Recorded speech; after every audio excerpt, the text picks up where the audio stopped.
Thank you. Good morning. Welcome to the City Council Finance Committee meeting. All members, Alderwoman Finlayson, Alderman Payon, are present and accounted for. First item on the agenda is approval of the agenda. I think we have a couple of additions to the agenda. One is, what is it, FT4? For the LEADS program. FT4, and also we're going to have a brief presentation on OpenGov, the status of OpenGov from Katie Conley, which I'm looking forward to getting. So with those two amendments, can I have a motion to approve the agenda? I'll second that. All in favor? Amending the agenda as you've indicated. Yes. Yes. All in favor signify by saying aye. Aye. The ayes have it. Next item on the agenda is approval of the minutes from the, what was it? December 2nd meeting. Mr. Chair, I'll move approval of the minutes from the December 2nd meeting. Second. All those in favor signify by saying aye. Aye. The legislative item on the agenda is FT4, which, if you recall, we had a couple of meetings on this. The first time we were a little confused, and we asked Tola and Susie Smith to come back. They gave us a detailed presentation, no harm. This was discussed at the Public Safety Committee meeting, and the key of Public Safety recommended favorably, right? Yes, they did. Yes. Yeah. So I don't know what is the pleasure of the committee. This is the first of a three-part set of funding. It is a program that goes out into the community, tries to reach out to the citizens, and perhaps I should let Mr. Ajaya speak to this briefly, but I for one am ready to go ahead with this. Tola, do you want to just say a couple of words? Summary? Yes. How are y'all doing today? It's good. The No Harm VIP program is a violence intervention and prevention program focused on meeting people where they're at and bringing them resources, as well as educating them on educating people in the community to go out into their communities and advocate for change and collaboration with the city government, particularly the APD and other agencies, collaborating with mental health agencies and crisis response and other type of service providers to better community collaborations around community healing, and basically focusing on stopping violence and giving people resources to, make better decision making to avoid getting into violent situations. Love it when you talk dirty like that. All those long words. Alderwoman Finlayson. Yes, let me ask this question again, and it's, I guess, twofold. I'm supportive of the program, very much so. I would like to see how we're going to measure the success of the program. So could you expound on that a little bit, please? Okay, yes. So the VIP team members that will go out in the community, they'll be tracked by how many people they interact with and how many people they refer to. For example, the Aaron Lee and the Office of Community Services, or to the LEAD program, or to the reentry program with the APD. But basically, I think the main focus that we'll try to track is trying to basically lower the amount of violent crime in these particular neighborhoods we're going to focus on. So we'll track the crime analytics with APD, and then we will try to measure, the success of our outreach into these communities over this 9-month period. And are you talking about all the communities in the city or just specific communities? 3-month period, 90 days. I'm sorry, say that again. Well, we're going to focus on the top 5 crime, top 5 high crime communities in the city. And they are? The PSAs are going to be citywide through City Keep. Can you tell me what the Robinwood. Okay. Eastport. Yes. Robinwood, Eastport, Bay Ridge Gardens, Newtown, Newtown Drive, and the Clay Street community. Okay, thank you. I see Ms. McCoy has joined us this morning. Good morning. And my second question, my second question has to do with your collaboration with the police department. She indicated during our last meeting that suggested that there would be some future collaboration. And I just want to make sure that you're working hand in hand with the police. So could one or both of you speak to that? Sure. We actually been meeting we've actually met every week, last couple of weeks, discussing different ways to collaborate, not only with the No Harm, but with the LEAD program, as well as the overall community policing plan for the city. So we're definitely looking forward to collaborating, particularly with Ms. Rhonda McCoy, and working on bettering the transparency of data between agencies and different departments within the city, but also letting the community know what we're doing and how we're doing it. So excited to see what we create in the future. Ms. McCoy, is there something you would like to add to that?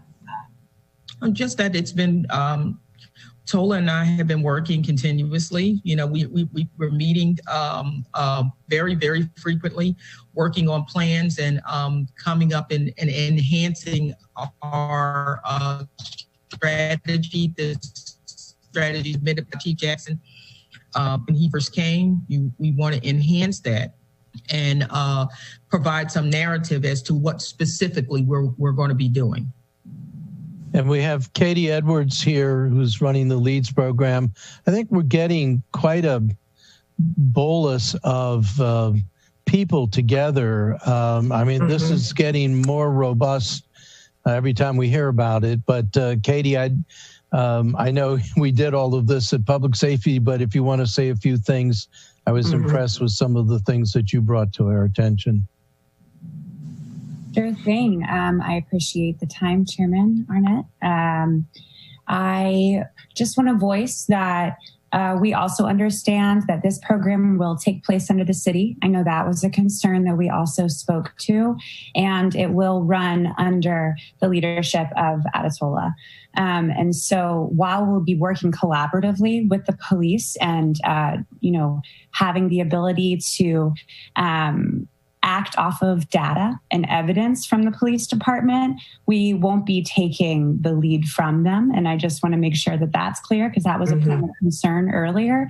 But the collaboration is extremely important in how we are working together and ensuring that we are doing violence prevention at every level possible and creating points of diversion at every point of concern that we can in the community. So just before I go to Alderman Gay, David Gerald spoke at Public Safety. He said this is definitely a program right now that is coming out of the mayor's office, but he eventually sees this program coming under the Office of Community Services. I like to say community caring services, but I guess it's community services. And we can. Yes. And I think there is an important distinction. This is more from a social thrust, a thrust involving people from the community, I think that the hats and shirts and hoodies and so forth are very visible reminders in the community, the presence of the city, not of the police department necessarily, but of the city. And I think it's giving finally some recognition that we, the city, know there are issues out there, and we're starting a fledgling program to get to it. But and if you look at the FT4, it's $75,000, but I think there are out-year funding plans for this. This is not something that's here today, gone tomorrow. Alderman Gay, sorry, I just wanted to get my time. Oh, no, of course.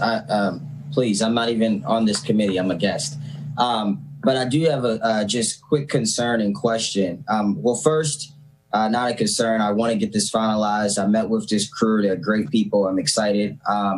But I would appreciate if we could maybe even over the holiday break, once we come back in January, because I don't want to halt the progress of this. But I think what needs to happen is if we could meet with the Office of Law, the police department, and I'm not sure someone to create language that is approved by the Office of Law that creates, so moving forward, even once this is under the Office of Community Care Services, there just has to be a clear delineation between what the police and what the this group is doing, because even when I hear words like we'll take tips from, or that confuses me, because again, this is to be proactive in the attempt to stop the community from engaging with the criminal justice system and stuff like that. So I envision it as something that's in the community working to prevent that, not you taking the tips and then running back to the community. I don't know how that works, but again, we need to have clear language that's approved by the Office of Law, for this process to move forward. I think that covers us too, just in case down the line there's some funny stuff going on. Well, so I've heard what you've said, and Susie, I'll get to you in a second. I think the first thing is to approve this damn money so we can get started. And I don't know about you, but the Christmas break for me is going to be the Christmas break. But if you want to get together with the Office of Law, hats off. But yes, Susie, if you want to speak to Alderman Gay's issue, I'd appreciate that. I want to suggest that I can take the responsibility, and the mayor can take the responsibility to start bringing together the people who we've identified that are working in communities, and perhaps bring back to the council either guidelines or directions or whatever on how we don't want to lose the capacity that you've all built. But if we need to be clearer about what everybody's doing, I'd like to bring that back to you, because I think this is going to be all flowers blooming. I have great anticipation. You've heard me say that before. This is a group of people, not only in their assignments, but the people themselves, who have a substantial commitment to community work, who have experience and abilities, and I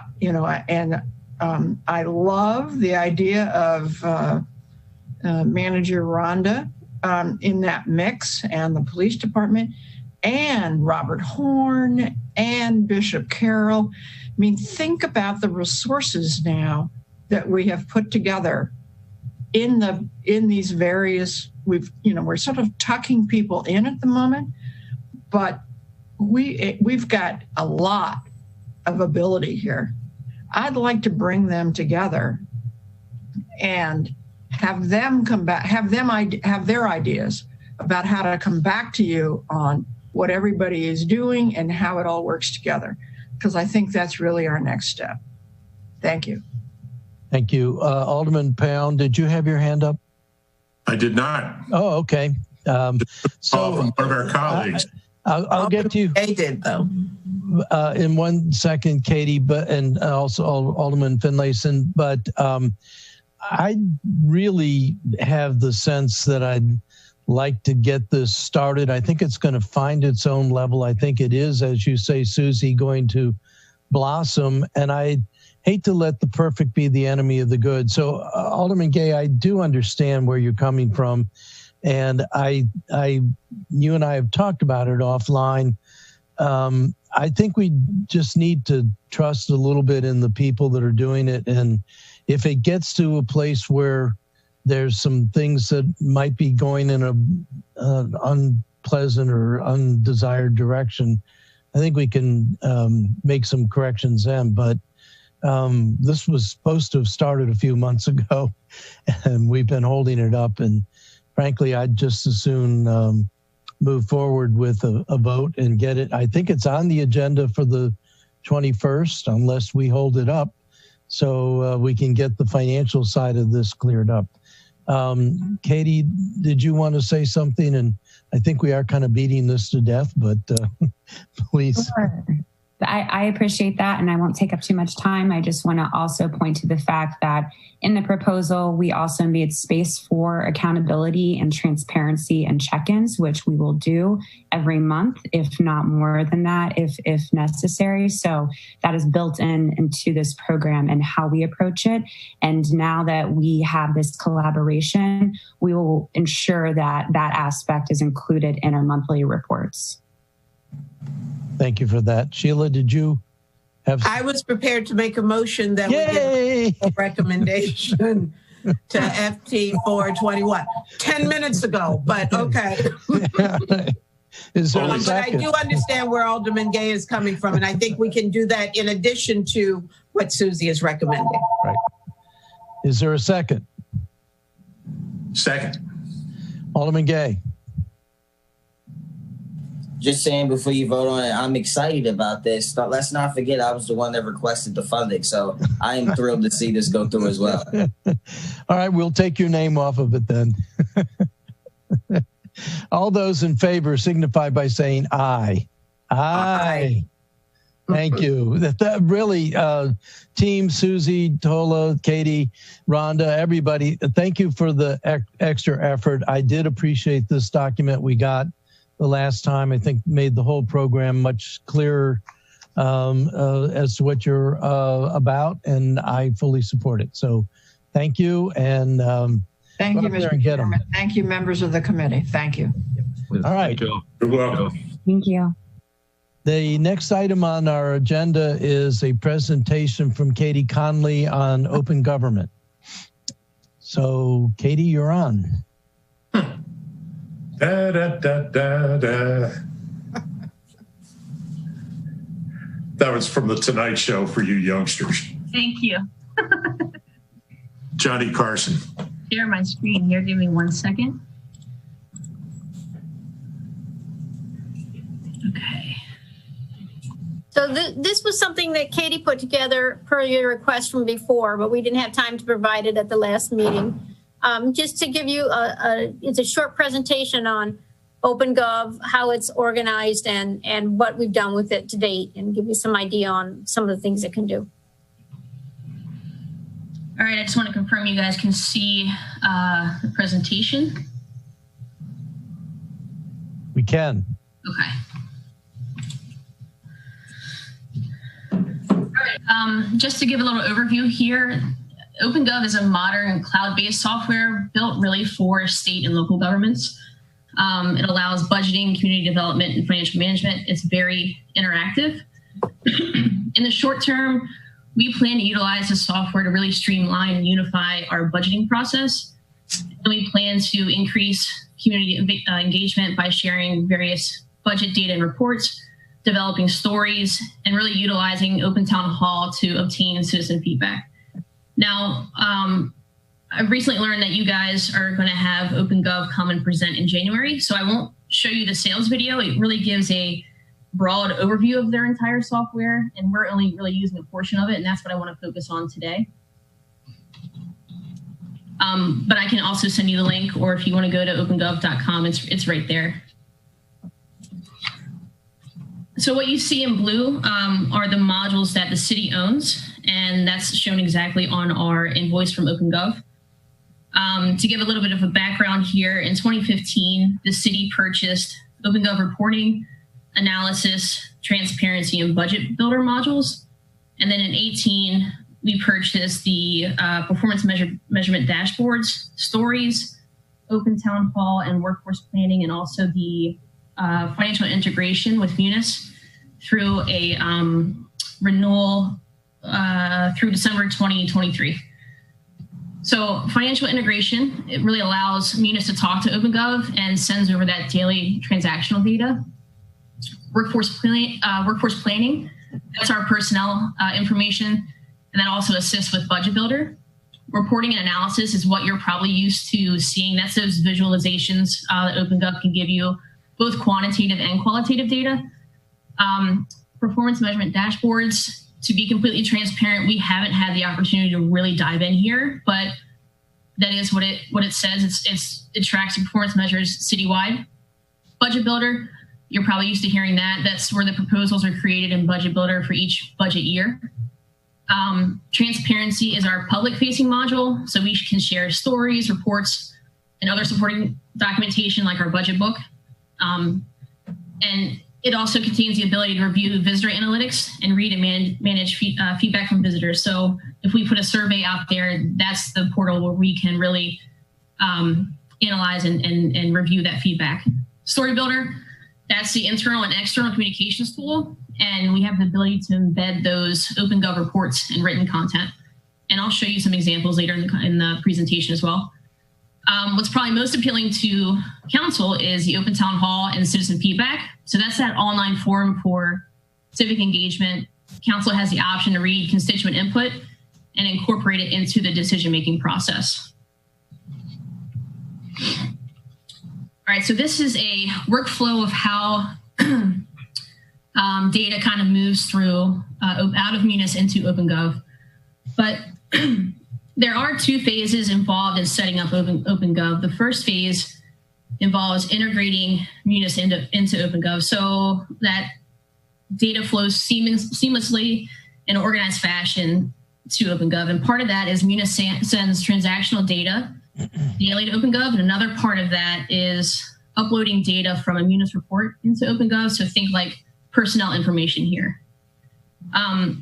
As I mentioned earlier, the software was purchased in 2015 and Jody and I came on board in 2018. So prior to Jody and I, only an integration was performed. There was really no validation of data. So when it was first set up, the integration was flawed. It didn't grab the data and really necessarily in a way that was organized and useful. And this really wasn't known until I came into the budget role in fall of 2019. And I tried to run reports and tie it back to Munis. So then we had numerous calls with OpenGov, and it was determined that we needed to redo that whole chart of accounts and unfortunately integration again. And that took several months. Every time we enter data, we have to validate it. So there's time there as well. The second phase involves populating the platform with data, charts, graphics, text. OpenGov really handles the coding behind the scenes, but I have to create that content. And like I said earlier, I'll show you examples of what I've been able to put together later on in this presentation. There is no one else at the city that knows how to do this and how to use the software. I've had to learn it all on my own when there's time, and that has also honestly slowed down implementation as well. So to walk through this flow chart here, Munis sends information to OpenGov Data Center, which is broken out into data sets and tools. Data sets is the financial integration, so that's the transactional data. Tools is workforce planning. Both of those flow into Budget Builder. Data will flow into where we can create reports and dashboards. Both of those flow into the transparency portal. From there, public facing, we can do stories, open town hall, and budget reporting. So Katie, I wanted to interject something on performance measurements. This is a module. I'm not sure. I don't even remember when I looked at the list of what we bought. I wonder if that was something that they put in the package as an incentive to get it. We haven't even been trained on that, so we don't even know how that works. And that's pertinent because we're talking, the audit committee is talking about performance measures, and we're putting those together from a management perspective. And I'm not sure exactly how that works and what that does. So that's a new one for us too. Katie, could you go to the next? The things that are in black, are those the things that are actually in place now? You know, where it says data sets, tools, budget reporting. So what you see in blue is actually the modules that we own. We own OpenGov Data Center, but what's blue ties back to our invoice, right? So in the data center, we have financial integration and workforce planning. Okay. And what we are going to be producing and what the council will see is the things that are coming out of budget reporting. Am I correct in understanding that? So, Jody, were you about to say something? Sorry. Yeah. I would. If you're asking about how far we've gotten down this flow chart, we've done a financial integration, and we believe we have the FY21 information in there that works. We've done the workforce planning 1 year. We're going to do that the second year, and we're trying to build a budget book with that budget builder tool. We've drafted up some reports and dashboards. But nothing is actually in the transparency portal. Nothing is visible outside our office yet. We haven't gotten that far. Okay. I'll save my questions. Let Katie go ahead and. All right. So the first example is going to be budget versus actuals for 2021. So. Let me see my screen. So this is going to be our expenses, which okay, so nothing opened up, Katie. Sorry. Yeah. No, we can't see it. You're going to have to share your screen differently. Yes.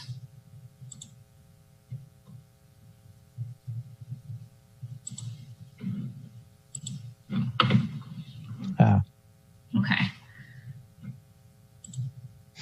And you can see where it highlights revenues, right? It brings the number forward. Yeah. Yes. Okay. But it went away. No? There it is again. It keeps blinking in. Sorry, I'm just making sure that I had the right screen up. All right, revenues. So this first column here is our original budget. We have revenues and expenditures. They tie back to our budget book. The second set that you see here is actuals. That's the transactional data that's coming over from Munis, and it was last updated. If you see at the top here, there's a date of this morning. Mm-hmm. And third, we've got the encumbrances coming out of Munis as well. So I have the ability over here to kind of change the view. Line graph, not really very useful for us to look at here. So bar graph is probably the best, and that's really the default view every time you open up reports. So down below, you'll see more of a breakout here. Revenues, we have them split between what you'll find in the budget book for the most part. And I also have the ability to drill in on the graph. So if I click once, it shows me the breakdown of the revenues citywide, and then I can drill in again in taxes and excise. And we know that the majority of taxes, right, that we budgeted for in 21 is going to be that 21 real estate tax. You scroll down below, you'll get a numeric breakdown as well down here. And that's your account level breakdown there, Ross. If you drill down far enough, you can get to the account level detail. This is exactly what I remember when we got the first demonstration. You could click on a number and drill down into detail and drill down. So, yeah, this is great so far. Thank you. So if I also have the option, if you see here to the left, I can filter by funds, function, division, and project. So if I drill in and I say, all right, I want to see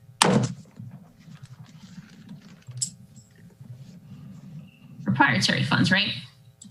I'm also in taxes, right? So we know proprietary fund, it's not going to have taxes. So it's going to show you here that what you filter down by has no data. Right. So what I can do is reset, go back into revenues. You can filter by funds over here.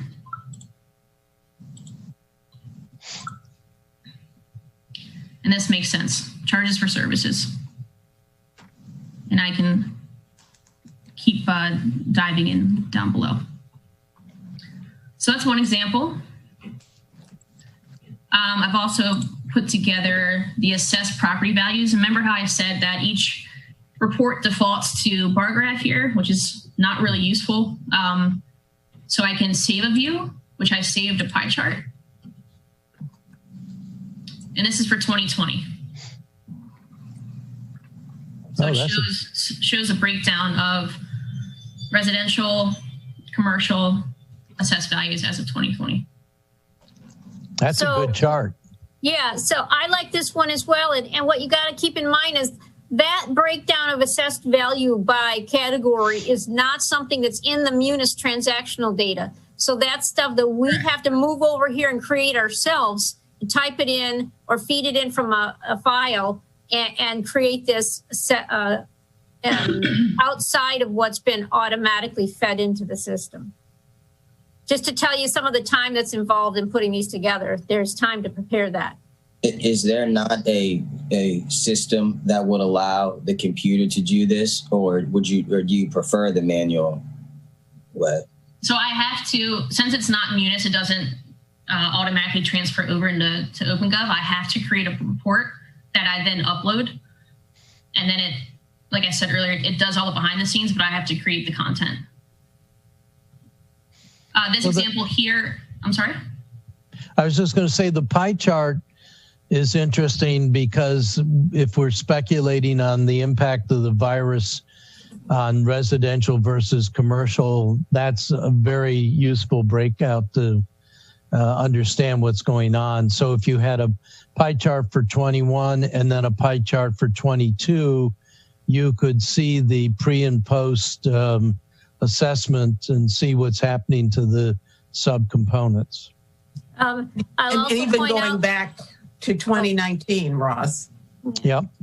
And these are the assessed property values, so they don't change until the state changes our assessed values. Another thing you'll find interesting, that the exempt categories that we don't get any taxes from, make up about 20% of that pie chart. Yep.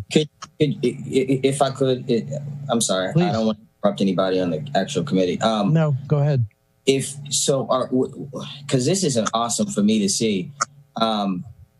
Is it possible, one, to screenshot this? And then two, is it possible if you could explain to me, because I'm not sure, what lies within that exempt commercial category, and why can't we tax that?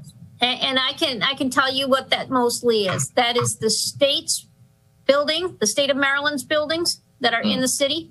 That is the Naval Academy property that is in the city. That is the county building that's in the city, and any city, county, or state facilities that are not immediately downtown, but within our city limits. So, but also, Dwan, in there, and this is work that Joe Budge did years ago, are tax exempt lobbying groups and things like that. I actually 501c3. In my budget request, I actually put that for one of my revenue for proposal ideas, $100 tax per day on lobbyists in the city. Well, when you're elected to the General Assembly, you can do that, but until then, we can't do that. So we don't have the authority to tax the state or the county, and our own properties are also tax exempt, or the federal property there. And there may be some other tax exempt properties in there. I can provide a list of those properties that are tax exempt. That's something that we have that's a data. This is from a database that we get from the state every year. Jody, does that also include houses of worship, or are they considered commercial? That I'm not sure. I have to look at, because I'm not familiar enough with which properties are exempt within the city limits to tell me that. I see exempt and then exempt commercial. There's exempt residential, and I don't know if that includes, like you said, houses of worship and things like that, and exempt commercial, which would be the state, the federal, and the county and the city properties. That's a substantial chunk of our property that's not taxable. Yep. But that's why we get the gigantic pilot from the state. And are you being sarcastic? Yes, I am. The $367,000 yes. that we're, and the even bigger pilot we get from the county. All right, so this visualization here shows the tax rates from 2011 to 2020. Down below, you'll see the amounts, but you can see graphically that bump there for real estate.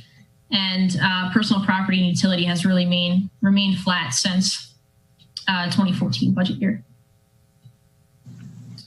What happened when we changed that personal property rate, which is mainly an inventory tax, is that the businesses all got wise and reaccounted the way they were reporting their inventory. So we thought we were going to get a little boost from that back when Josh was mayor, and it didn't work out that way. So next is going to be stories. And I didn't do it on this one where you can embed that financial data, but that's also an option here. But what I did here was highlight the capital improvement program, and I can add pictures here, I can add text, and really highlight the new projects below. And what you see below each picture is really the description that came out of the capital budget book. And like Katie said, we can put financial data, budget data in here. There's ways to put links to reports in here, but this is just I show you an idea of what we can use the stories module for to tell. I think of it telling stories about the city. Next will highlighting certain information. Next will be budget builder.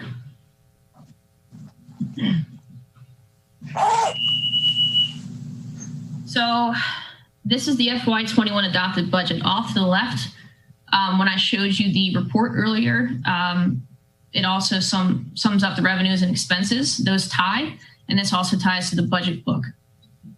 So if we, before we dive in, you've got expenses and revenues for each proposal. So yes, department, but also fund, grants as well. So if I dig into the mayor. A lot of people want to do that. We've got a narrative where I can explain and justify the expense and revenue projections. If I dig into expenses here, salaries and benefits. Now I want to caveat this by saying I have not had a chance to validate these prior numbers, but what you see in the 21 proposed does tie back. So each account, we have a total. And while Jody and I are going through the budget, I'm not going to manipulate amounts here because I've already submitted this proposal, but I can decrease. Base is what we start off from what was approved last year. So I have the ability to either increase it by a certain amount or percentage. And then once those, sorry, I got to move my screen here. Once I'm done with that proposal, I submit it. And then only at that point will it update these numbers as well. So like I mentioned earlier, there's a lot of data validation that still has to occur. This took me about a week to get into OpenGov. Part of that was a learning curve. And another part of that is that each new account has to be mapped manually. And you know that we have new grants every year. And each new grant has a project number and account strings tied to it. So every single project, every single account has to be mapped. That's a very manual process. May I ask a question, Alderman? Of course. Everybody just chime in when you need to. Looking at this chart, Katie, are we going to be able to go back and see where that $7 million, 7.9 million, I think? So part of that, that's a good question. So part of that is my learning curve, where this base revenue, it wasn't validated when I first started. So that should have been really 2020's approved budget. So as I was trying to put this in here, again, learning curve, like these adjustments aren't true to what was actually adjusted by council. Okay.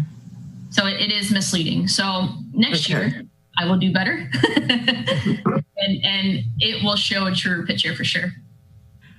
Well, as both of my colleagues have said, this is pretty awesome. Yeah. And as I'm watching it, I'm thinking how we sought information and you guys provided it, but such a clear and easy way to see how our expenditures and how our revenues are, you know, the percentages. So. Yes, and it's just, and like she said, you have to know how to do it and then practice with it and devote time to it to make sure everything's flowing really smoothly. And we're just getting in our first full year of really I'd say about the last year, we really understood what it was doing, and then having time to work on it is also limited. So next I want to show you some examples from other governments. This is the City of Wilmington's homepage, and you can see down here they have a link to their OpenGov transparency portal. Why do I have a "we want your feedback"? Okay, that's better. Sorry, I'm probably on a little bit of a delay. All right, so first they start out with what is OpenGov, and then as you scroll down the page, you have interactive financial reports, and then departmental stories. So I reached out to a member of Wilmington's team, and she said that initially their department stories took approximately 8 months to put together for a variety of reasons. First, there has to be buy-in on the content. Second, there's going to be issues and sorting those out. Third, putting together the actual pages, and then finding time to do it. So, but I think they're great, and I really want to show you where Annapolis can go if we have the staff and the time. So if we dig into police department here, gives you a little blurb about the police department. These are financial reports down below where you can, it's interactive, so you can dig in. I can click on here and it'll show me breakdowns. This is their expenditures by category. Again, that's interactive. A separate report, how many people work for the police department year over year. Crime mapping, which I think is pretty cool. Katie, would the department heads have an opportunity to help input data? My concern there is if you have honestly too many hands in the pot, right? There is the option. We want to keep our data, the integrity of it, right? So I think what would be better there is people that have a budget background and have an accounting background to really be the people that, even though this isn't necessarily accounting and budgeting, right? This crime mapping, we would reach out to IT to help us there. They would help us develop the content.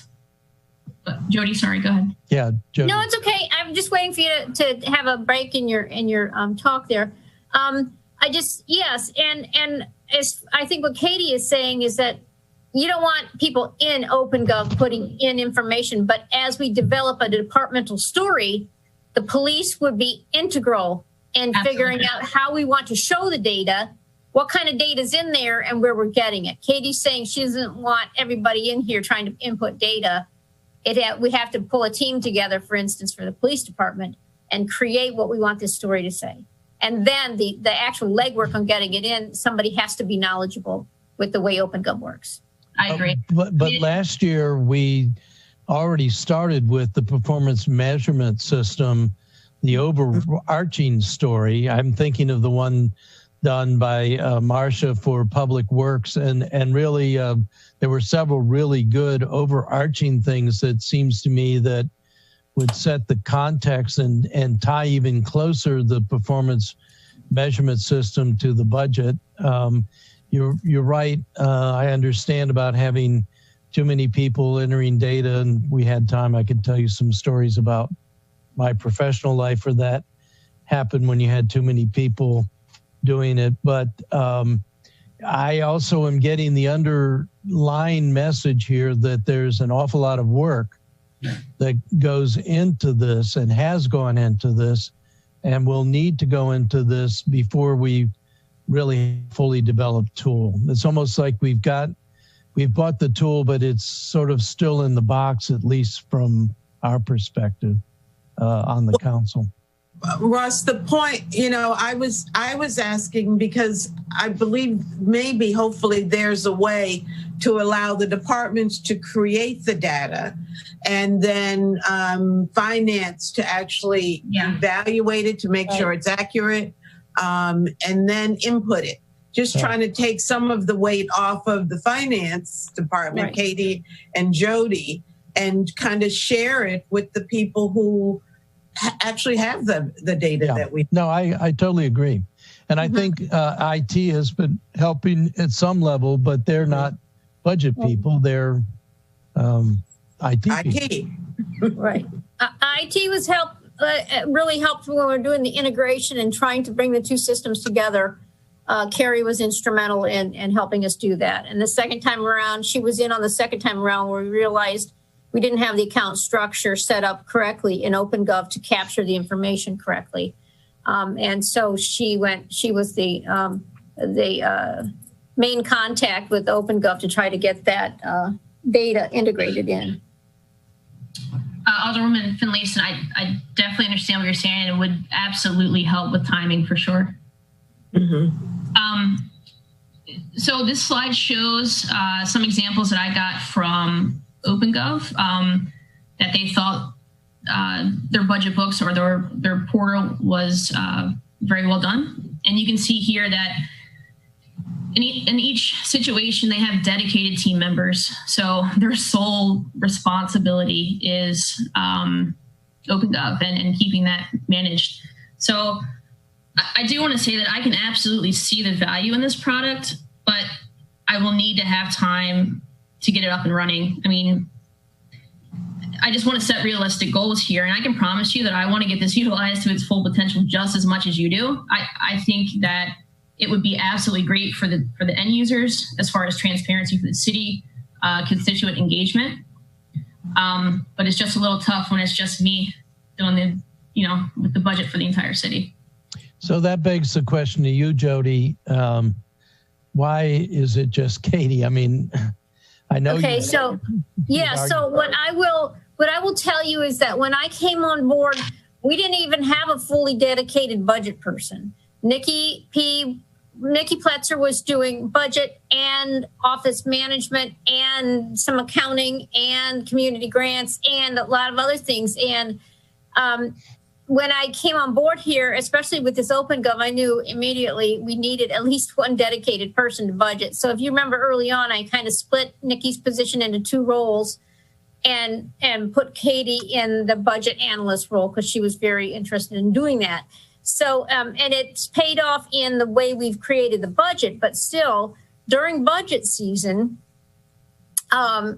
Katie, like I told you, she worked 400 hours of overtime last budget season for the 6 months, January to June.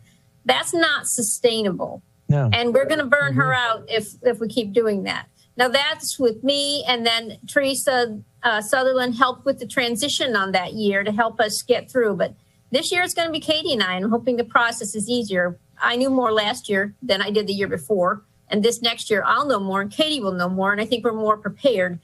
But that's a time that consumes our time for budget season. So that leaves 6 months out of the year to do everything else, including maintaining the budget information that's in Munis right now, doing the fund transfers, doing the supplemental appropriations that we bring to you, doing fiscal notes, that kind of thing.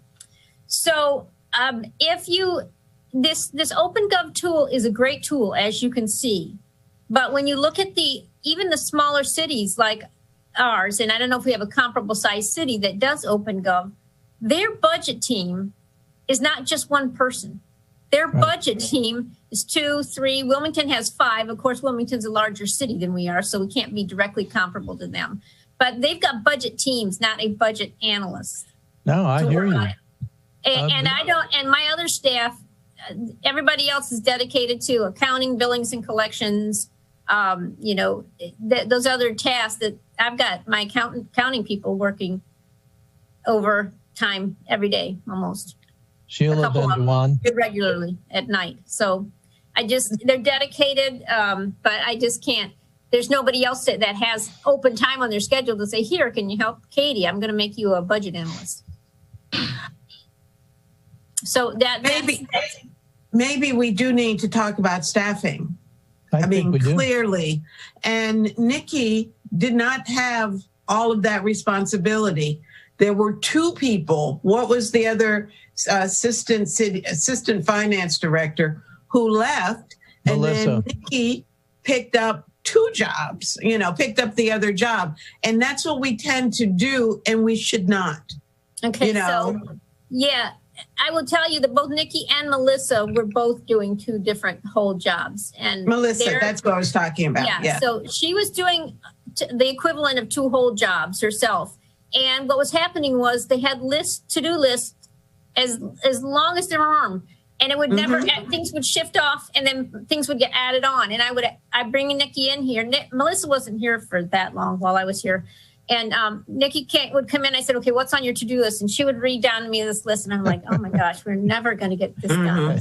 And she would just kept, plugging away, chipping one thing off, and then something else would pop onto the list. And you never got it done. And that's kind of the situation we're still in. We're still trying to get fully staffed. As you know, I've kept one of my lower level positions vacant so that we could try to get an assistant finance director. I've done some interviews. I've got a couple people that I'm interested in, but I haven't done the final interviews, and I don't know what they're going to ask for as far as salary is concerned and if I can afford them. So if we are committed to OpenGov, then we need to be committed to making sure we have the staff to do it. Now, and OpenGov has that premium support, and they will lend us hours of staff time. And some of their clients do depend on premium support to help them. But it's, it's a few $1,000s every time you buy a chunk of hours. So there's a point in time where it probably costs about as much as a person. And I do want to get back to that, but Fred and then Juan. Thank you, Mr. Chair. We have to keep in mind that right now, as I understand it, the cost for this is $59,000 a year.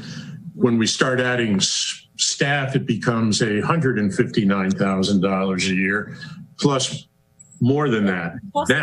Now, if we've already budgeted for an assistant director and that's all we're going to do, I assume the assistant finance director would have lots of other duties besides this, but that might free up somebody to work full-time or almost full-time to get us up to speed on this. I don't really mind that.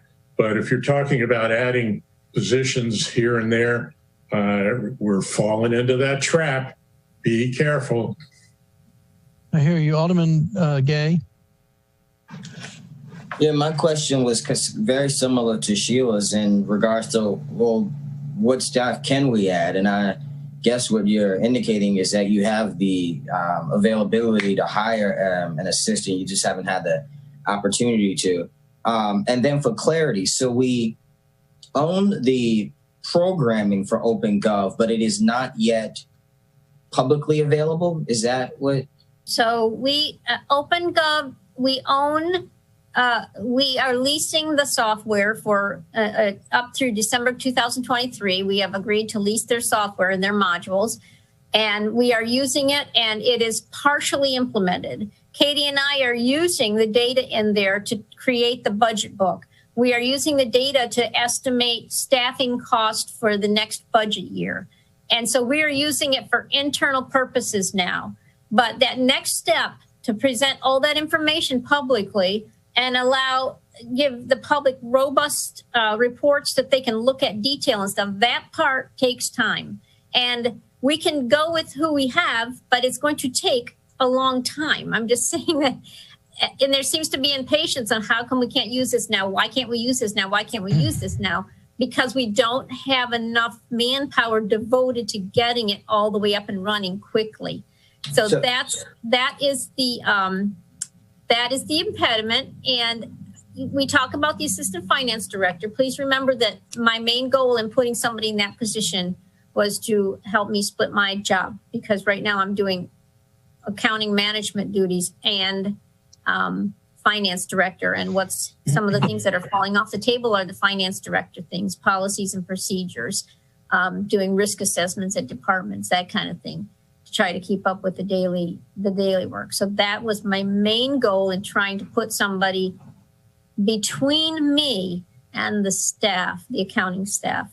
So that person may find ways to save time in other positions once they're in, find some efficiencies so that we can make some time on another desk. But that's going to be down the road quite a few months if that happens. And then lastly, so as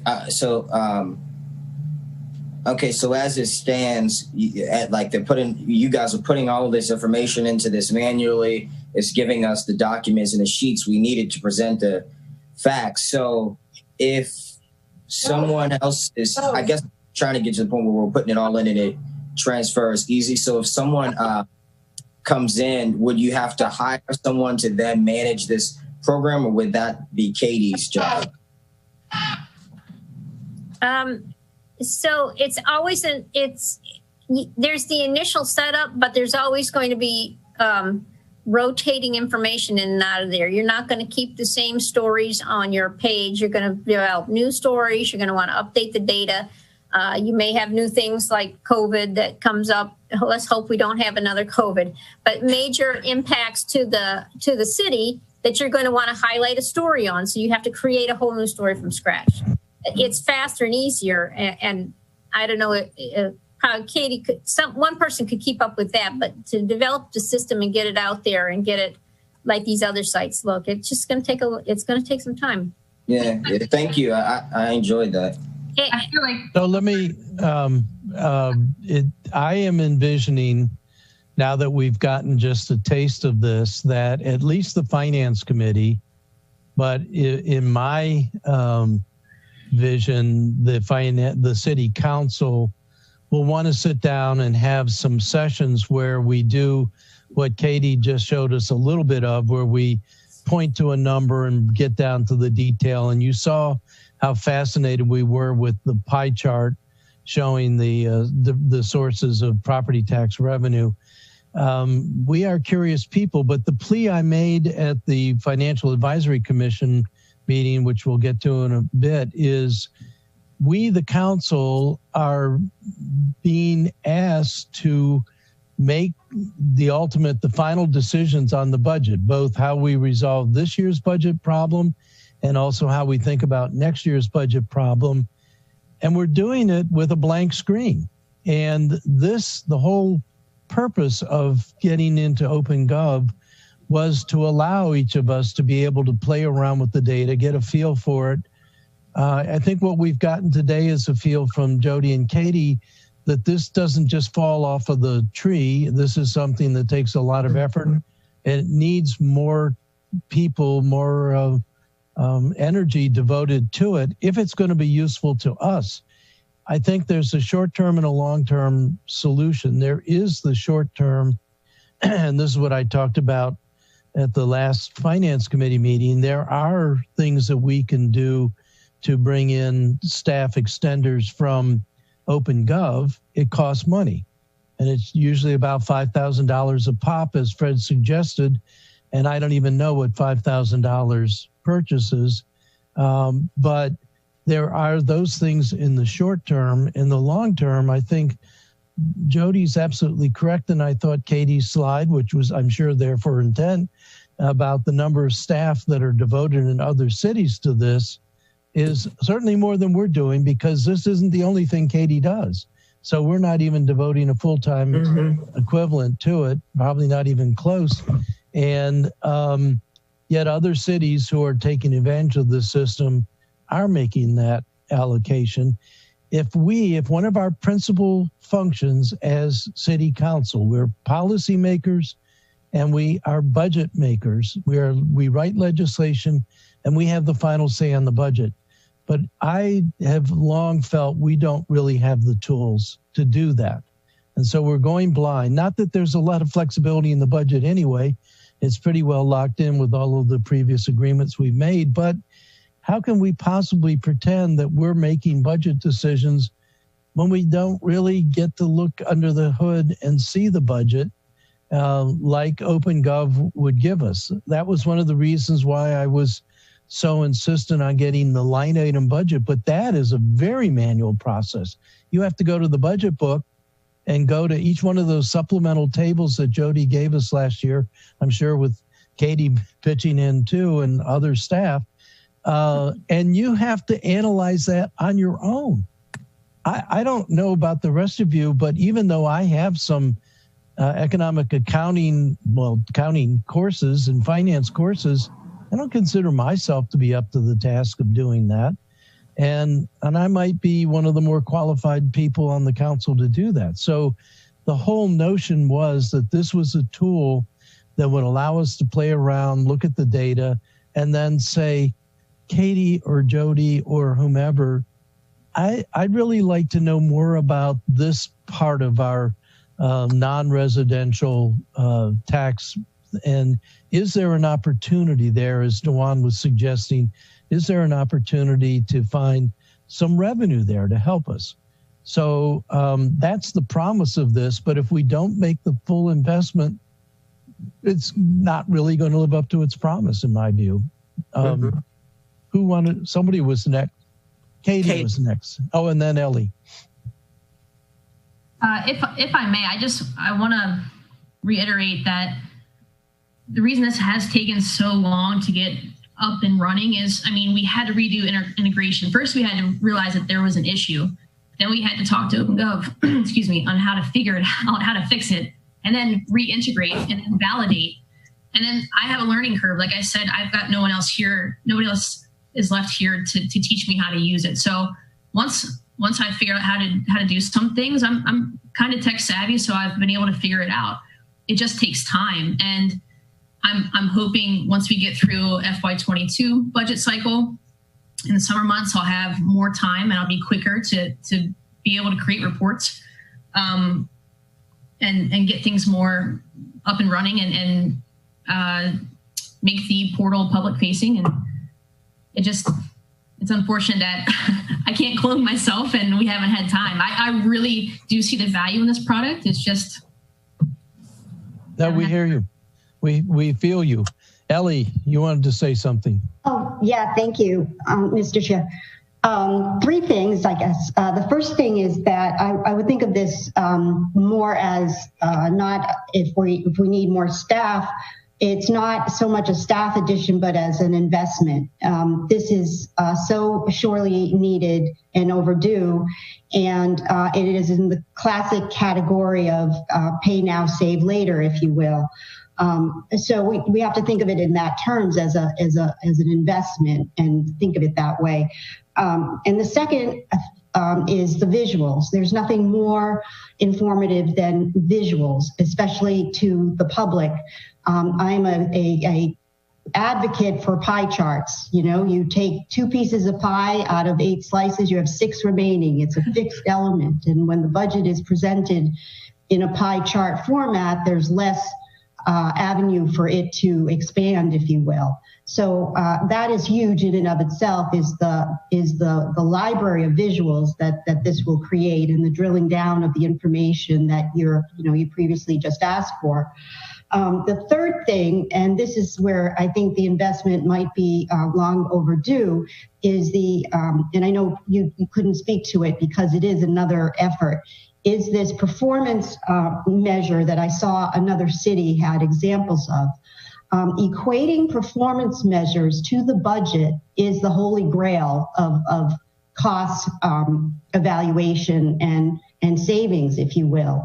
And so I would 110% support a way of looking at that next. And this may, and my concern is, as usual, the city has all different, I guess we look at things 5 different ways. I know the audit committee is looking at performance standards now. But this is, as I said, the holy grail. If we can equate performance standards into our city budget. So I just want to make sure that we don't have a disconnected effort, and that whatever we do in the audit committee is in support of whatever ultimately OpenGov is capable of doing. You're absolutely right, Ellie. And I'm looking, we've had several attempts. When Sheila and I first came on the council, Ellen's budgets always had the Excel management program, and it was where each of the departments talked about what they were doing, talked about their measures of success. That fell by the wayside. Then we had Mike Melanoff, and I'm looking at my shelf of knowledge here. Mike Melanoff did the strategic plan, and that had a whole integration of performance measures. Then we had the performance budget, which had all of the budget broken down into quartiles, which were quartiles depending upon the highest priority, the second, third, and then fourth priority. That went by the wayside. Now we have this new performance measurement system that we're putting into place, and David Jarrell and Lynn Farrell are talking about getting some help from ICMA or outside to perfect that system. But when Katie was showing us some of the pictures where you drill down to the departments, it seemed to me that was the natural place to sprinkle in the performance measures, sprinkle in the PowerPoints that the departments gave us last year as the overarching thing. And then you could get into some of the actual measurements in terms of incidences of arrest or whatever you want to do under police. And then you relate that to the police functions, and then you relate the police functions to the police budget. So you're absolutely right, Ellie. Having that all integrated, that's why every budget time we take the time to have the departments come in and tell us over again what they're doing, what are their newest priorities, what are their success stories, where do they need more resources to be more successful, because performance and budget are just two sides of the same coin. And they do totally integrate with each other. And it is our responsibility as stewards. If you look at the charter, it's finance and delivery of services is one of our powers and duties as city council.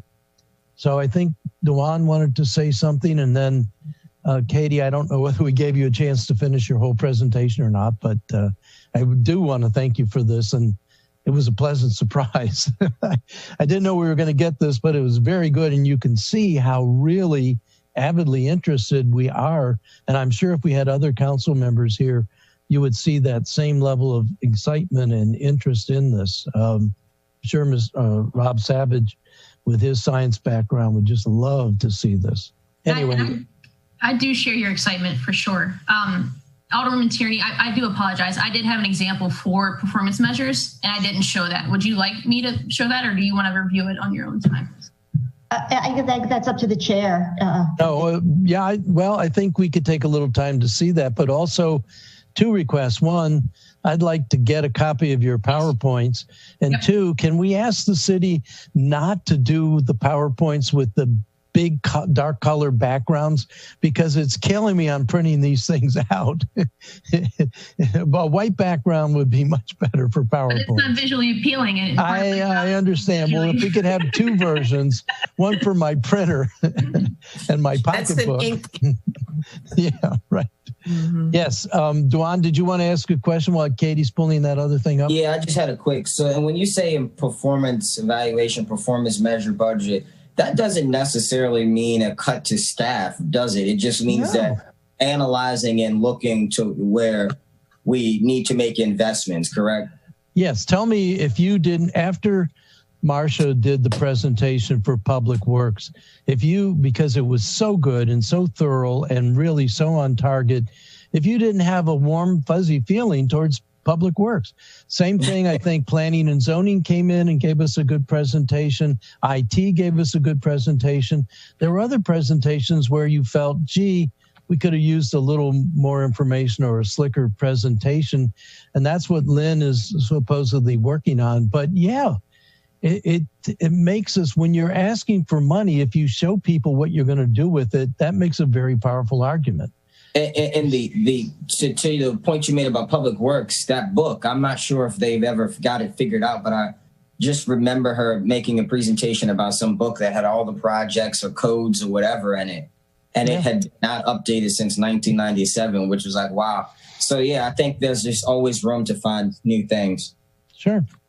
We have to be parsimonious with the budget, but in reality, I think we all got elected to some degree or another because we want to provide good services to our citizens, and we want to make that happen in the most efficient but efficacious way. So here we have Katie's economic development. This is Tallahassee. So this is their performance measures. First goal, you can see there's a status indicator here. Objectives.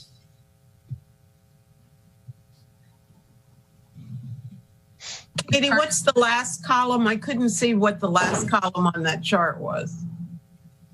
Where it says 99%. It looks, I'm assuming, well, it's their target. Their target for each objective. Is it their target or what they've actually accomplished? I think it's their target. Yeah. Okay. Where it says targets here. Why wouldn't their target be 100%? Percent of households with broadband internet. So I don't know if you'd ever get to 100%. Okay. All right. So then if we click in here. Just a deeper dive on this particular objective. And the city manager's office is actually working on this now, starting with public housing. Do you mean performance measures, or do you mean the broadband? Just because they noted the 99%, and I'm just So they've got a couple of. So that was just one objective, and then this is objective 1B. We got some visualizations here graphically. And these look like OpenGov graphs. Mm-hmm.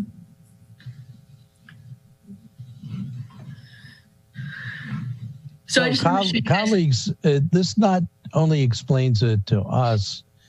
When we have people saying, my property tax is so high and I don't get anything for it, this is the answer to that. It's very easy to forget what you get. Remember a few years ago, David Gerald did a presentation on 23 different things that Public Works was doing, and we were just amazed. And we said, David, you got to publish this. You got to get it in the Capitol because citizens aren't aware of all of these things that you're doing without them even knowing it, and that makes their life better. And part of our job is to be, I believe, is to be emissaries from the city to our constituents and explain to them, yeah, your tax bill was high, and nobody wants to pay any more taxes than they have to, but let me show you what you're getting for that. And it's clean water in, dirty water out, ambulance transport when you need it, when you're really hurt, a police officer to show up when something bad has happened, planning for the future of the city, a city doc program, all of these things. And the thing that you could take out of last year's performance measures is to your citizens, here are all the things. Here are the programs from Parks and Recs. Here are the programs from Parks and Recs that are scholarships for people who are disadvantaged, financially disadvantaged, to allow them to enjoy the same things that mom driving up with her Yukon SUV gets to enjoy with her kids. So we bring home all of the packages that we're bringing to the citizens and how we're trying to spread that equally equal opportunity, equal benefit to as many people as possible. And I don't think we tell, I will just say for myself, I know I don't tell that story often enough. These kinds of things make it much easier for us to tell that story and to make that sale. And if they still say, sorry, Ross, you didn't emphasize such and such enough, we need to have somebody else, so be it. But at least we need to tell them what we're doing. I saw Ellie and then Sheila. Just as a follow-up to that, to just make it more city-specific. For example, planning and zoning would definitely benefit from this. We hear that the permit process is slow, and how many of us have heard that complaint about the permit process? Well, we have no evidence, really, just people's opinions and delays, et cetera. And something like this, we would know that a performance measure would be how many permits have the city, issuing permits, whatever. And in the budget, we would actually have the revenue stating how much we have received. And so if that's low, we can identify, there is a problem here over time that we're not issuing enough permits. What is the problem? We can identify a problem. The goal isn't to, lay off people or anything like that. It's just to evaluate efficiencies and perhaps see, in another department where we could, use their resources, et cetera. So that's where it's very helpful to tie in our expenses with our performance. My turn. Ross, you're on mute. Yes, please, Sheila, then Fred. May I ask, has David Gerald been made totally aware of OpenGov? Yeah, I'll divert that to Jody. Yes. Well, Yes so or no? he. When you say totally aware of OpenGov, I'm not sure what that means. Yes, he knows we have it. Yes, he knows we're trying to implement it. I don't know if he's been through any kind of training or something with OpenGov to see how it works. So I don't think he knows the detail of it. He understands what it is and what we're trying to do with it. It's, but as far as being understanding what it looks like when you're in there and what you can see and that kind of thing, I don't know the answer to that question. That's a good question, though, Sheila. I guess my question is, does he understand, based on what we've seen, the real value of OpenGov? Oh, I think we were convinced this morning. Ross was already there. But this gives a far better picture for at least me as to the value. If we're going to do it, we got to pay for it. There's no question. And if we're not going to provide staff, then we save the $59,000 that we're paying each year and we scrap it. I don't think that's the right approach to take, but I'm not seeing an alternative. Either we do it or we don't. And I bring David Gerald into this because, the budget finances falls under his purview. And maybe he can help us find staff that could be trained. Okay. And I'll go back to my earlier comment. I really think the departments can help us out. They need to be able to help us out. Ross, you mentioned Marsha Patrick's presentation to us last spring during the budget cycle. Every department should be able to do the same kind of thing. And that would provide you with the kind of information that you need to input. Maybe they can't be trusted. I don't want to say it like that. Maybe you don't want that many hands in the pot. I understand that. But they can do some of the work to prepare you to get this accomplished. So I think we need to, kind of think out of the box a bit and make sure everybody's committed to it. If every department saw this, I think they too would see value in it. So maybe they should be invited to the work session in January so they have an opportunity to see also and appreciate. So I think that's a wonderful message, and I will carry that to David. I'm sure, Jody, you will too. And I think that maybe instead of inviting OpenGov to give us a sales pitch in January, we should redo this presentation at the January work session for the entire council. And maybe we can have some thoughts between now and then about how we can get more help into the system. But Fred, you wanted to say something?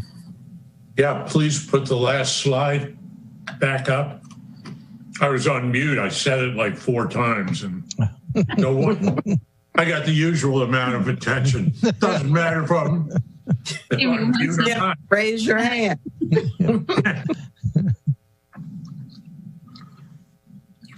It takes a minute. I don't get any reaction either way. So yeah, it takes a minute to pull that back up. There she goes. Okay. Last slide, right?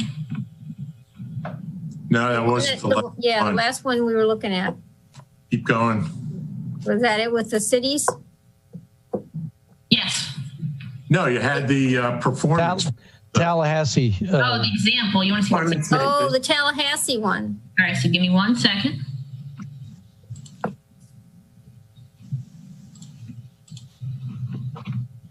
So on those team member counts, I was under the impression that's their budget team. Some of that budget team is devoted to OpenGov. Some is not, may not be, right, Katie? Yeah, that's just what's dedicated to OpenGov. And you'll see on some of these examples too, they rely heavily on the premium support as well. Okay. I'm getting there. Give me 1 second. So would it be helpful if we went to the warm weather state and seen this up close and person in Tallahassee? I agree. You want to take a field trip right now? Right? Road trip. Yeah, not now. Let's wait. Yeah, maybe a few months. It's We not can use it. our education funds for this, can't we? Did you want, if this isn't it, did you want to see Wilmington? I wanted just to see. I was reading the slide that had the performance. Yeah, this one, but further. You went down further. And Oh, thank you. Mm-hmm. If you could just leave it up. I mean, I could read that while people are talking. Look at number 4. Years ago, David gave us that we have $90 million worth of obsolete pipes in this city. So I bet our number is much bigger than that, or should be. But yeah, these charts are full of a wealth of information, and just give us a much more hands-on understanding of our city when we have these kinds of charts for us. And I think that makes us better analysts and voters at the council, but also better emissaries from the council to our constituents. You know, your tax bill is big, but did you realize that your pipes going into your house are 94 years old? They're going to have to be replaced, and that's part of the tax bill, is replacing those pipes. You do want that clean water in, don't you? Well, Germantown Homewood pipes have been recently replaced or in the process of being replaced, and that's got to count for something against that. I mean, there are a lot of pipes. I'm talking just about every street, if not every street. All right. We are, for our 10 minutes on OpenGov seems to have stretched, but I think it was well worth it. We have on our agenda still an update from the finance director and my update from the FACT meeting. I can do the FACT meeting fairly quickly. We talked a lot about the spending affordability model, which I sent to Fred, you, and Sheila to look at. I wouldn't get into that very deeply. The first 3 pages of that spending affordability gives the overview of it. The rest of it is supplemental materials from the state and the county system. I can send that to anybody else. Jody, you've seen that, right? Yep. Yeah, and you're familiar with it from the county. I'm very notionally thinking that there is substance for us here, although now I'm thinking doing OpenGov is much more to the point than getting into these other things. But we also have the thing that Eric Lashinsky at Planning and Zoning is doing with Mary Burkholder on the fiscal impact, which is part of the underpinnings for the comp plan. But I think something that the whole council needs to have a presentation on in January to see what they're doing, but also see how we could use it in our other deliberations. Sheila, you had your... Yeah, I would like for us to focus on, and it's Mary Burkholder's report, I guess. Is it Bay Urban Economics? Is that her company? Yes. The Burkholder. Demographic and economic conditions and trends. And it's about 8 pages of an analysis of our city. And I think it's pretty clear as to some of the things that we need to be doing differently. And that goes back to my initial statement about housing. This clearly shows that we are losing homeowners in the city. We are gaining high-end homeowners, but the rest of the city has a deficit in home ownership. And so I would hope that maybe over the holiday, we look at these demographics and try to come up with some resolutions that will speak to our desire to do things differently, and starting with the budget process. But I thought, I mean, that's the very significant piece for me. I couldn't agree with you more. The one thing that I think never gets talked about, and I will talk about it in the different venues, but there is a market out there. There's a market force, and the market force is what makes things the way they're going. Dollars speak. And so if we're going to do something to change the market, we have to do proactive things that are government interventions into the market. Otherwise, these trends are not just coming out of the sky. These trends are what market forces direct us towards. And I know this is something, Duan, you've been working on in your affordable housing committee. You don't just stop market forces by saying stop. You have to do things like incentives and rules. So Sheila, you're absolutely correct. Mm-hmm. If we're going to do something proactive, that's going to require that we do things. And I want Duan to speak to this, but I think that's some of the work that his committee is doing. And I hear pretty good stuff. Duan. I'm sorry, what did you say you wanted me to speak to? I had a question, but then it bleeped out. I couldn't hear you. Oh, well, do your question, but I was just pointing out that your affordable housing committee, that group of 45 people, has been doing a lot of thinking about the very things that Sheila has talked about and the things that are in this fiscal impact analysis that's a cursory. You have a much deeper report. I forget how many pages. It's a big report. It's 75, yeah. But it's broken down into a quick read. But my question just was quickly before we get into that, because she mentioned that Katie had 400 hours last year in the overtime of the budget cycle and all that stuff, and how helpful this program was. They also mentioned a option where we could buy hours from that individual company. How would that be measured in a budget cycle so that maybe she could split her, maybe even if she was working the overtime, it would be on something that you needed help with and the company could focus on transmitting the data or collecting the data just for that cycle? I'm just thinking about the lack of staff that you have at your availability and still the need for this processing. So we have talked to OpenGov about, I've already told them I'm interested in buying some premium hours with my budget. So to help Katie during some of this budget process, like pulling the budget book together from the budget and helping make sure that these things agree. And Katie, I don't know if you think of some of the other things we talked about, they could help you in the next few months take some of that burden off so that she doesn't have to spend so many hours. I can tell you that Katie already has the capital budget book drafted and ready to go pending any new projects or changes coming from the cycle. So that knowledge and experience has helped us get ahead of it.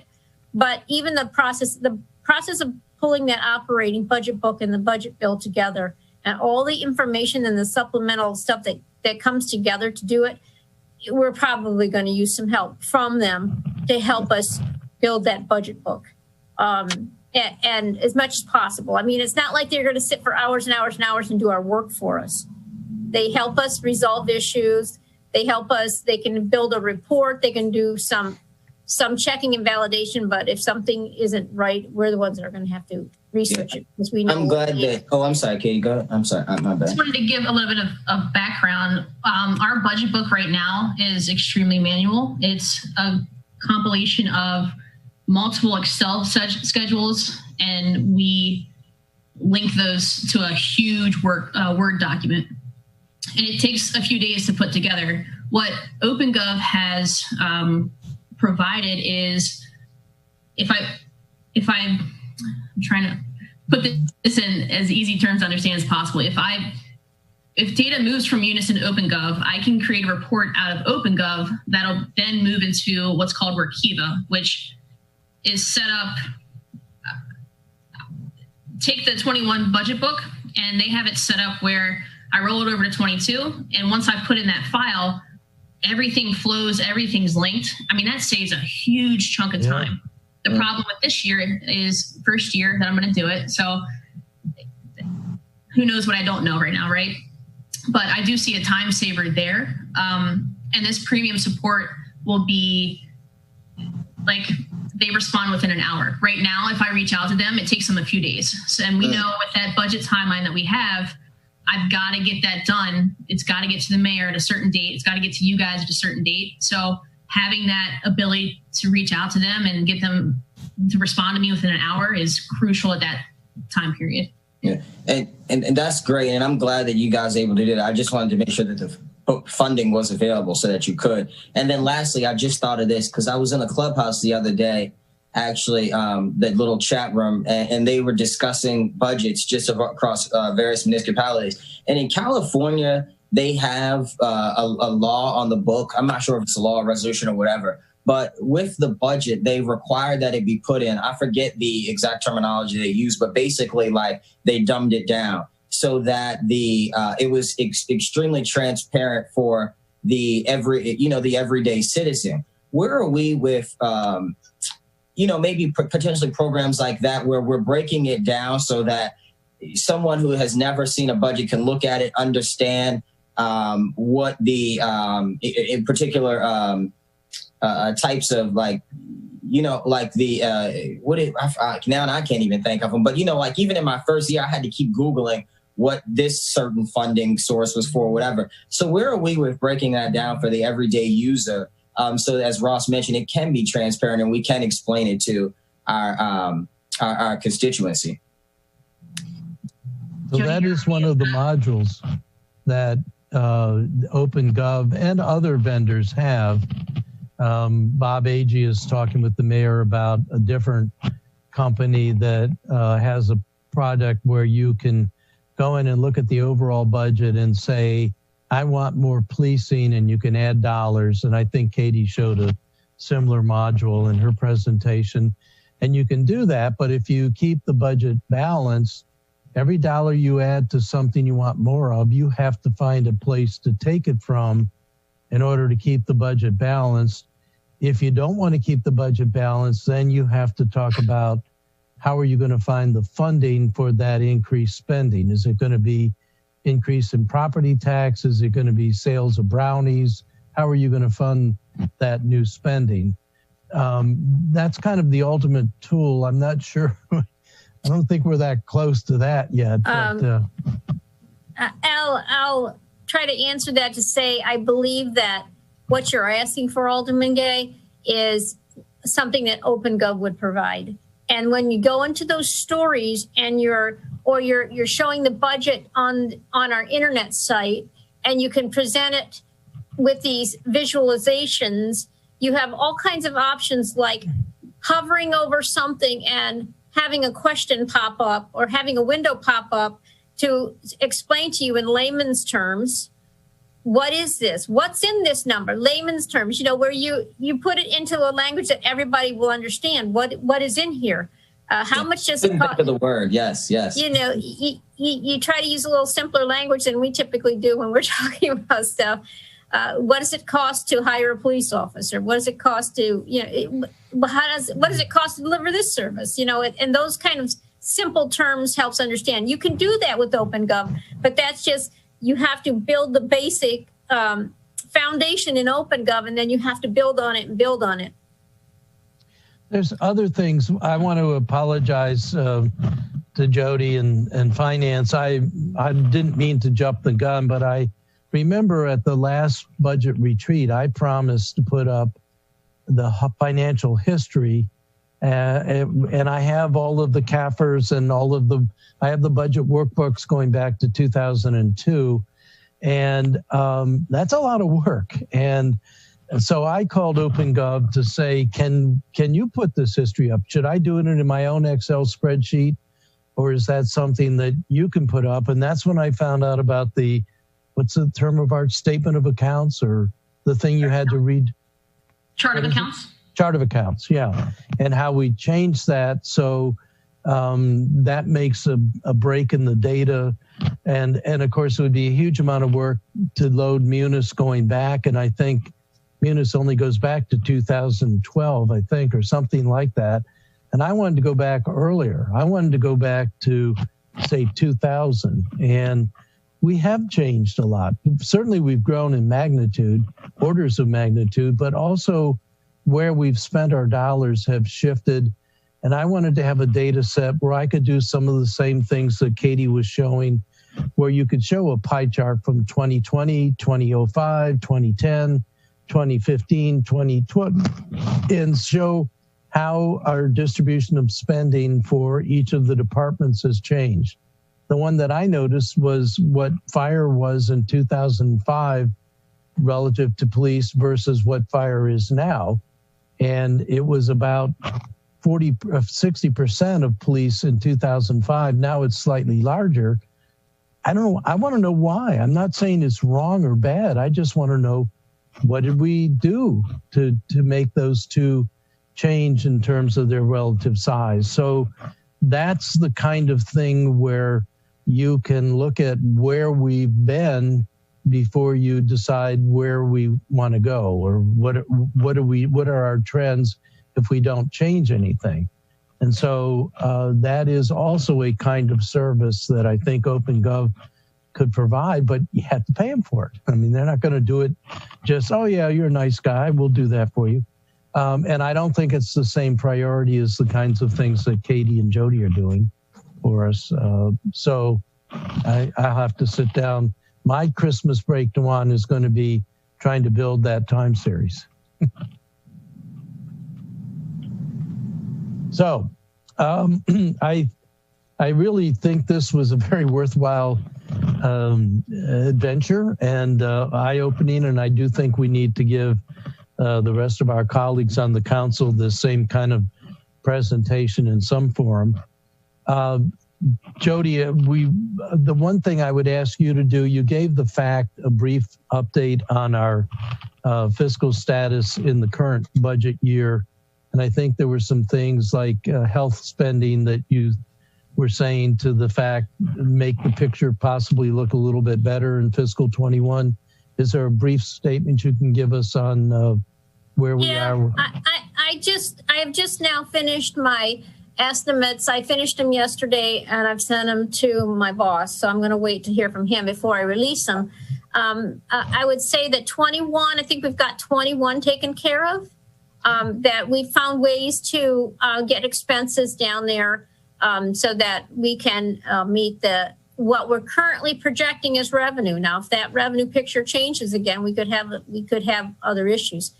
It's 22. The situation in 22, I haven't done much with those numbers. There's nothing really to tell me that those expenses are going to change or those revenues are going to change one way or another. So we're still facing the 22 budget building task. what we're going to trim from next year's budget. But 21, I think we have found ways to get through that. And one of them is we are saving money still in our health care fund. And when we closed FY20 on the health care fund, we had some savings first on how the premiums that we're paying into the fund.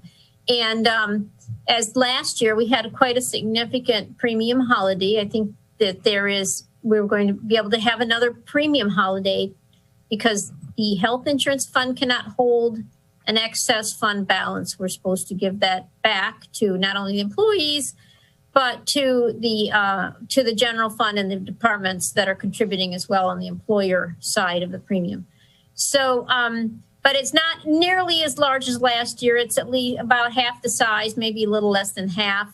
And so that's going to save us a bit in the general fund. And there's also some other cost savings we've had that will add up enough to get us to that threshold of the current revenue estimates for this year. Thank you for that. Sheila? Yeah, we're in negotiations now.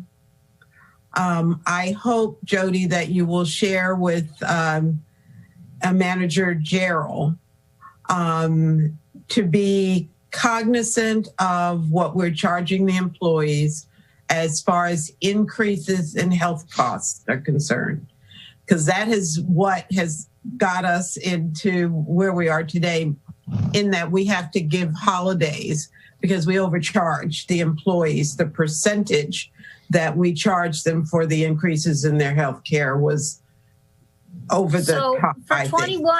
For 21, we actually lowered the total premium. But in 21, there was also the provision that employees were going to move from paying for 20% of their premium to 25% of their premium. So that's one of the reasons why that went up. So because of our good results in our costs, and that our healthcare costs are not as high as we thought, we were able to lower the premium overall that kind of offset that impact. And in fact, since I've been developing budgets here, we haven't increased premiums at all. So there's been no increase. So now we're I've asked again for our insurance solution consultants, where should we be setting premiums for 22? Do we have any more savings? Should we leave them steady? Do they project some kind of increase? That's who we rely on to tell us what the costs are. And I am aware of all of that. And it was the recommendation, I think, and maybe not, but the previous finance director insisted that we charge them a certain percentage, which was well above, and I want to say it was like 10%, when the prevailing increase was 6%, which is what got us into the position, as I just said, with having to give holidays. All I'm saying now is we're in bargaining now. So we should be cognizant of what we charge the employees for their health care in light of, the prevailing increase. Mm-hmm. Okay, it's a bargaining item. It's not something you're giving the employees. They have to negotiate it, and we have to negotiate with them. So anyway, just want that to be out there. And it is better that we have more money in that account than less. Right. Yeah. Let me follow up on that, because there is an asymmetry here that we have to worry about. If we increase premiums too much, we can give holidays. If we don't increase it enough, the taxpayers eat that shortfall. So I think that while we want to try to keep it as close as possible to what it should be, but I'd much rather give some holidays, albeit I'd like them to be smaller, than to have a deficit in that account, which then has to come out of the general fund and be paid by taxpayers. So, well, it all comes out of taxpayer dollars, Ross. I mean, really. And I'm not suggesting that we have a deficit in that account. Right. I'm suggesting that we pay a little more attention and get it right, as opposed to overcharging. Get it as close as possible to the right premium. Yes, I agree with that. Jody?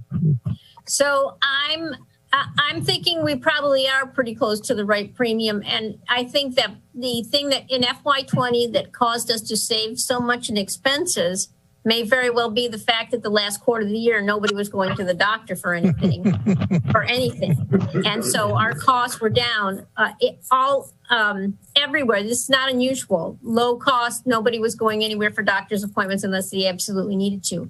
So I think that that's one of the reasons why we saved cost in 20 that we didn't anticipate. So I'm anxious to hear how we're doing in 21 and how those are looking for this year to see if that's comparable or, if we need to keep our premiums steady because the costs are steady, or do they anticipate increases at some point? There's got to be a built up demand for healthcare services. I just requested 4 referrals yesterday, so people are catching up. Yeah, I can't put it off any longer. Yeah. So I think there is some pent up demand. But Sheila, you're right. I think that with Bruce, we had it was a 9% increase, and healthcare costs were only going up 4%. And that's why we got into that situation where we did the holiday. So a margin like that, and you argued very strongly with Bruce about that to no avail.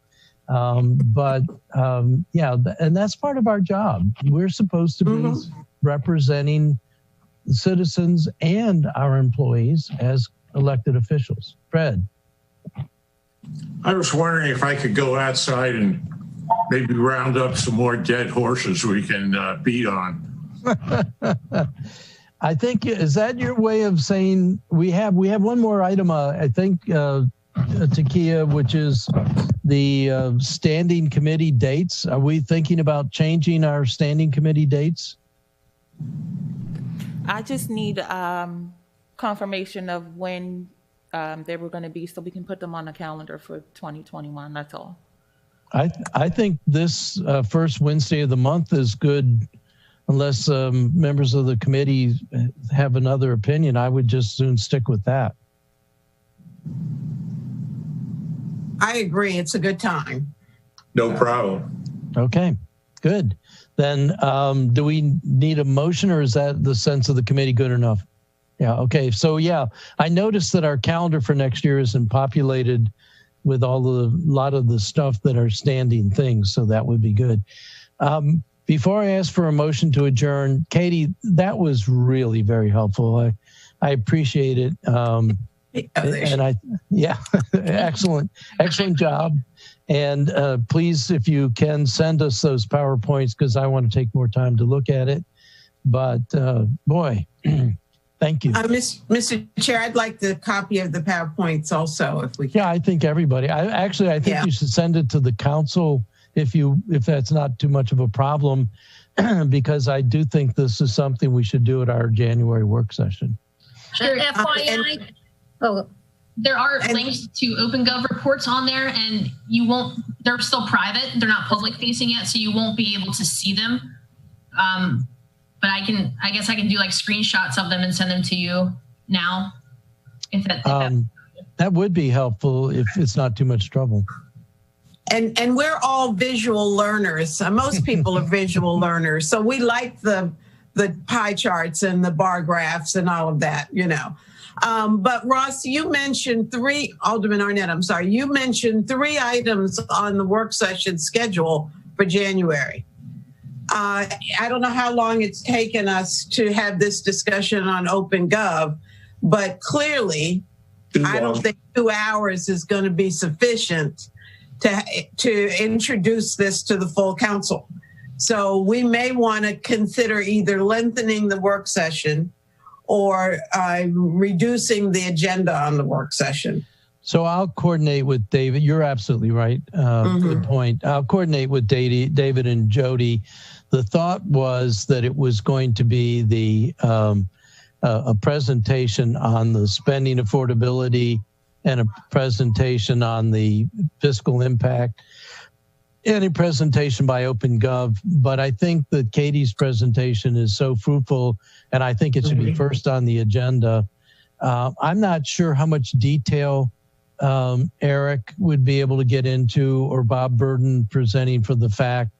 I just really wanted to let people know of those kinds of things that are out there and think about what I really wanted to ask both groups is there a way we can parlay forces? And I'll be quite honest, my hidden agenda is Mary Burkholder is an economist that is well-versed in this stuff. And I'm wondering if there isn't a way that we can give her an addition to her budget to parlay the things that are in both of those two systems and give us some immediate looks at things, both for the budget, but also, as you pointed out, Sheila, for the housing, affordable housing kinds of initiatives. There's all kinds of initiatives that those data sets speak to. And that's the very kind of information we need to have at our hand when we're making policy decisions. So I was thinking in January it was to whet the appetite and plot a future course as much as get into the nuts and bolts of the models themselves. But I think having had this presentation, I think we'd like to kick it off, and I'll talk to David about that, with getting everybody on the council up to speed on open government and its promise. I move that we adjourn. I'll second that emotion. All right. Very good meeting, everybody. Thank you. All those in favor of adjourning signify by saying aye. Aye. Ellie and Dewan, thank you for joining us, and we enjoyed your participation in the discussion.